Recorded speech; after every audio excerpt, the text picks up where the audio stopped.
Nah, ini adalah bonus question berikutnya. Gimana kalau tim member deket dengan atasan saya? Nah, ini adalah salah satu pain point yang bisa saja terjadi ya. Gimana kalau tim member kita tuh malah deket sama atasan kita? Akhirnya dia ngerasa dia tuh bisa bypass kita. Dia ngerasa nggak perlu ngedengerin kita sebagai manajer langsungnya.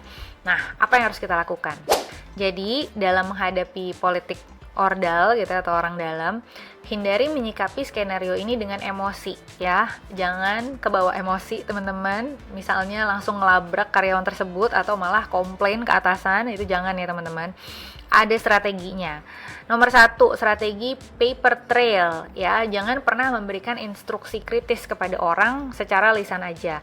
Selalu tulis di dokumen ya, dokumen tertulis yang transparan. Misalnya, hai Rian, melanjutkan obrolan kita di meja tadi. Ini kesepakatan target rilis laporan kamu untuk hari Jumat jam 3 ya. Saya taruh datanya di email ini supaya kita bisa pantau progresnya bareng-bareng. Thank you. Nah, dengan begini kita mendokumentasikan secara netral ya.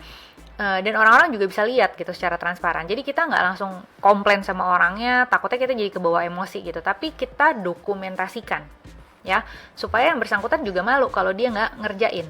Yang kedua adalah strategi yang namanya psikologi terbalik. Maksudnya gimana? Jadi panggil karyawan tersebut itu ke dalam ruang meeting misalnya untuk sesi one on one, tapi bukan untuk marahin gitu ya. Justru gunakan kedekatannya dia dengan atasannya kita sebagai tanggung jawab profesional yang yang berat gitu.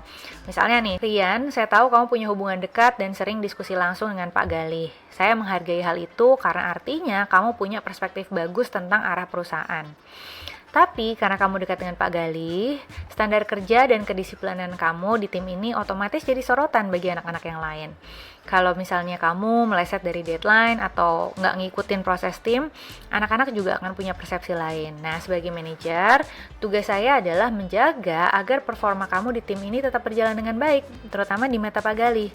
Jadi, yuk kita sepakatin gimana cara kita bisa menyelaraskan komunikasi agar tugas tetap berjalan lancar. Nah, ini cara diplomatis ya, cara diplomatis untuk menggunakan kedekatannya dia itu sebagai tanggung jawab profesional gitu kan. Jadi gunakan ini sebagai, ini kan reputasi lu juga, reputasi kamu juga nih Rian, kalau misalnya kamu diomongin sama yang lain gitu. Ya udah, jadi gimana caranya nih supaya komunikasi kita lebih enak ya kan? Kan nggak enak kalau misalnya sama anak-anak lain kamu dinilai, dipersepsikan lain gitu ya. Lalu yang ketiga adalah strategi upward management. Nah, ini mungkin dalam konteks tadi si Rian sama Pak Galih gitu ya, dekat Pak Galih adalah atasannya kita, Rian adalah tim member kita. Nah, kita juga harus manage nih si Pak Galihnya ya, supaya si Rian ini nggak ngerasa oh punya backup si Pak Galih, kita juga harus manage si Pak Galihnya. Tapi pada saat kita menghadap ke Pak Galih, datang dengan bawa data juga ya, lalu minta arahan. Ya, jadi kita nggak sekedar datang ke Pak Galih terus kayak komplain, Pak, ini si Rian nih jadi begini-begini nih gara-gara deket sama Bapak. Jangan sampai kayak gitu ya. Kita coba sampaikan secara objektif dan kita minta arahannya juga dari si Pak Galih ini. Saya kasih contoh. Pak Galih, mohon masukan terkait manajemen operasional tim kita. Saat ini soalnya saya sedang merapikan kedisiplinan timeline rilis di tim harian. Saya perhatikan Rian punya kedekatan komunikasi yang sangat baik sama Bapak.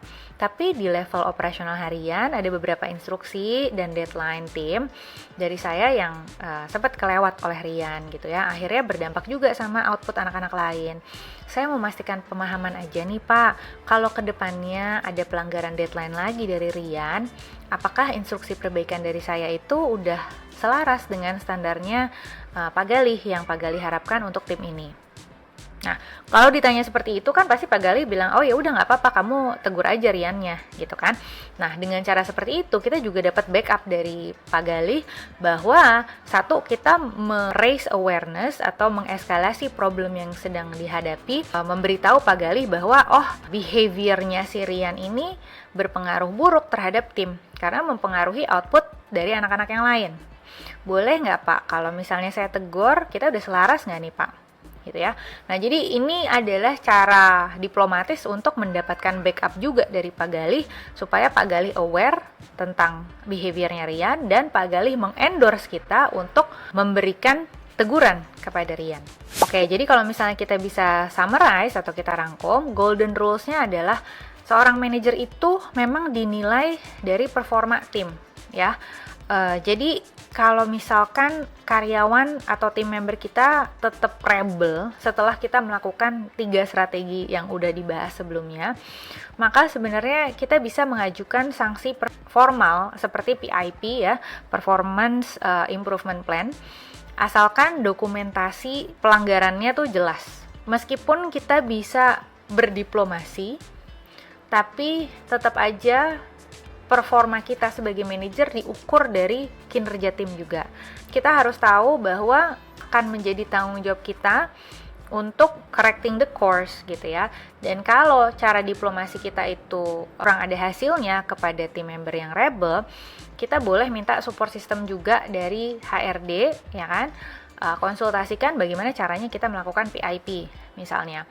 Dan selama dokumentasi atas pelanggaran-pelanggarannya itu sudah jelas gitu ya, landasannya memang ada, bisa kok kita lakukan sanksi performance formal tersebut. Baiklah, mari kita recap apa saja yang sudah kita bahas so far ya. Yang pertama tentang si core management function. Kenapa leader harus bisa ngasih feedback ke tim? Tadi kan udah kita bahas. Lalu kita juga sempat bahas tentang simulasi atau case study, contoh skenario nyata dari 5 manajer yang berbeda. Lalu ada juga agenda one-on-one meeting saat akan memberikan feedback ke tim member itu seperti apa. Dan yang terakhir tadi kita juga udah bahas tentang strategi feedback ke tim yang lebih senior saat teman-teman adalah manajer yang lebih muda. Segitu dulu untuk course kita kali ini, semoga membantu peran teman-teman sebagai manajer. Good luck!